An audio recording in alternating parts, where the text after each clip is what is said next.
Here are today's top stories.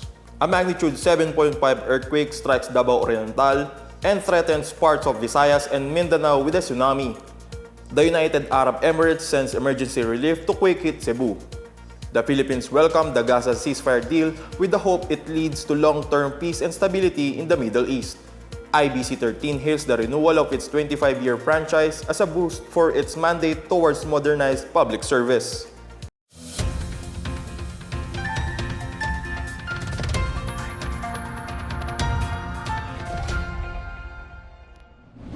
This is the Pna Headlines. I am John Dalistan.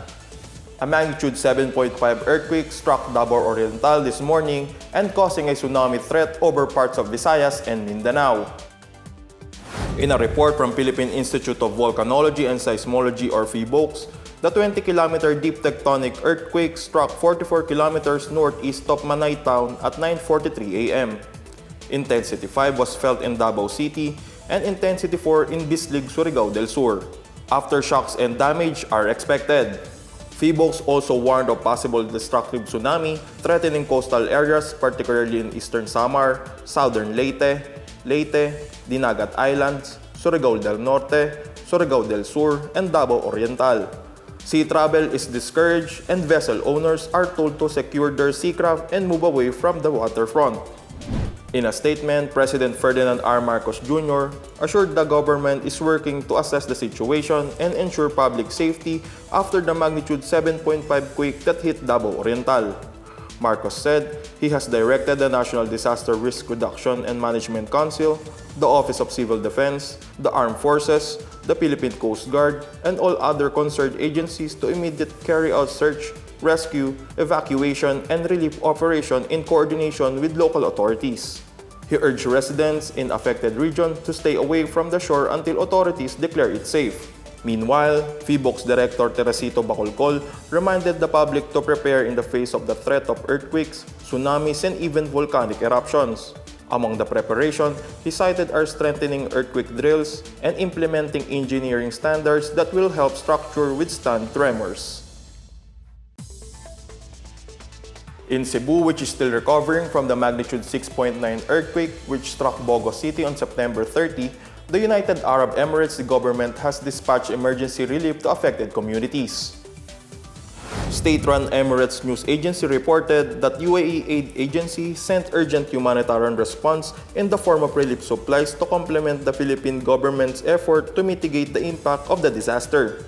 Dr. Tarek Ahmed Al-Ameri, chairperson of the UAE Aid Agency, expressed the UAE's commitment to providing immediate and essential assistance to people affected by natural disasters.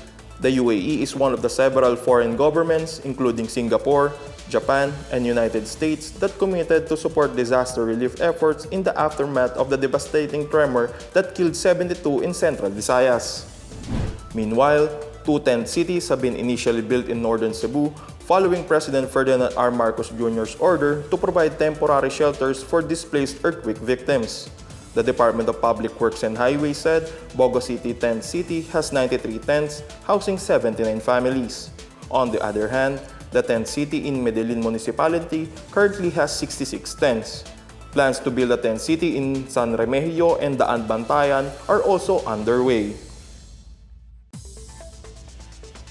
The Philippines has expressed support for ceasefire and hostage exchange agreement reached between Israel and Hamas. U.S. President Donald Trump formally announced on Thursday that Israel and Hamas have agreed to the first phase of a plan that would end the 2-year war in Gaza.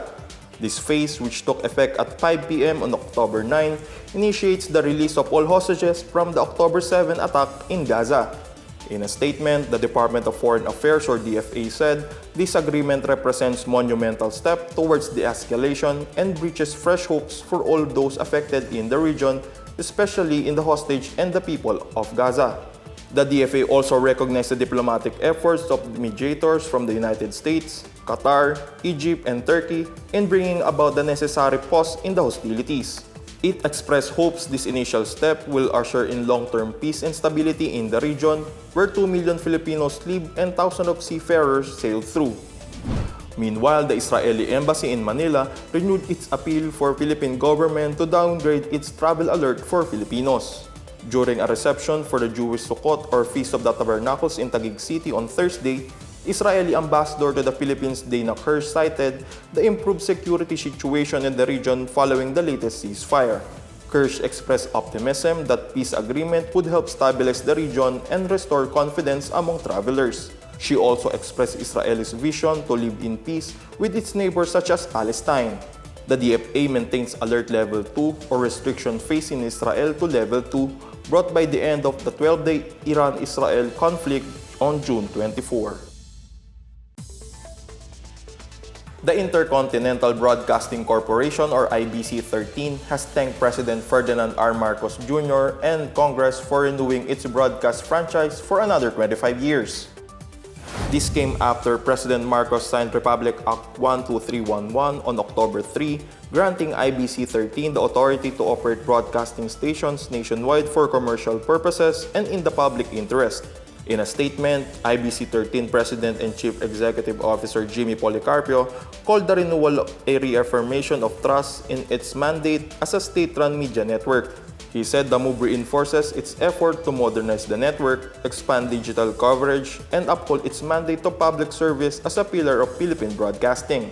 He said IBC-13 is firmly positioning itself to serve the Filipino people better as trusted media platform for public information and national development.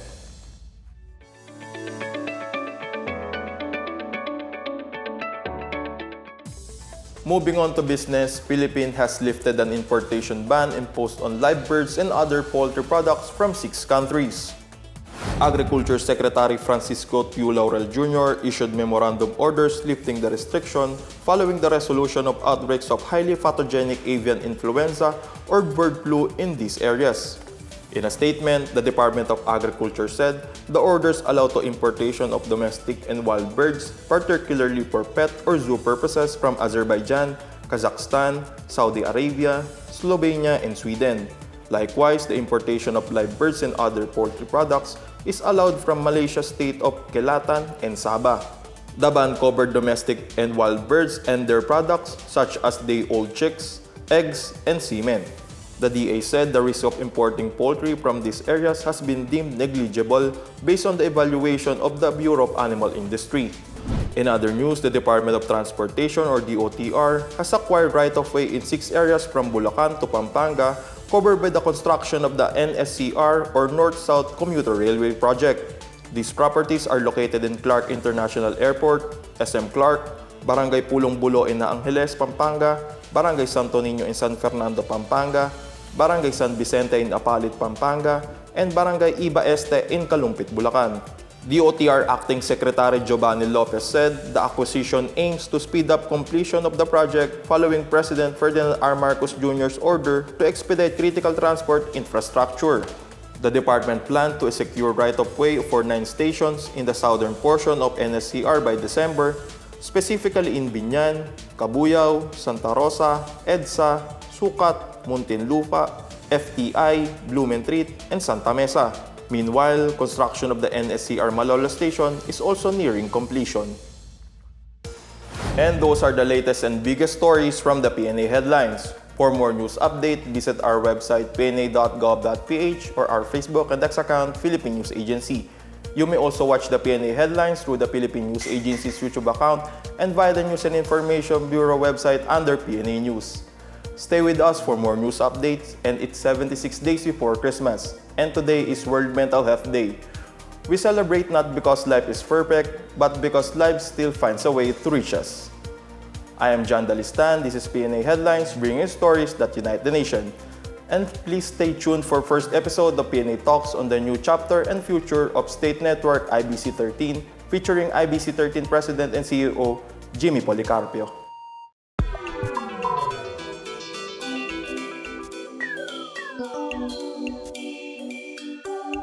Well, what we have started, we intend to continue because IBC, way back 60 years ago, as a matter of fact, this company is 65 years old. We want to at least attain, I mean, if not number one, when IBC was number one, at least makapwesto naman kami maganda-ganda.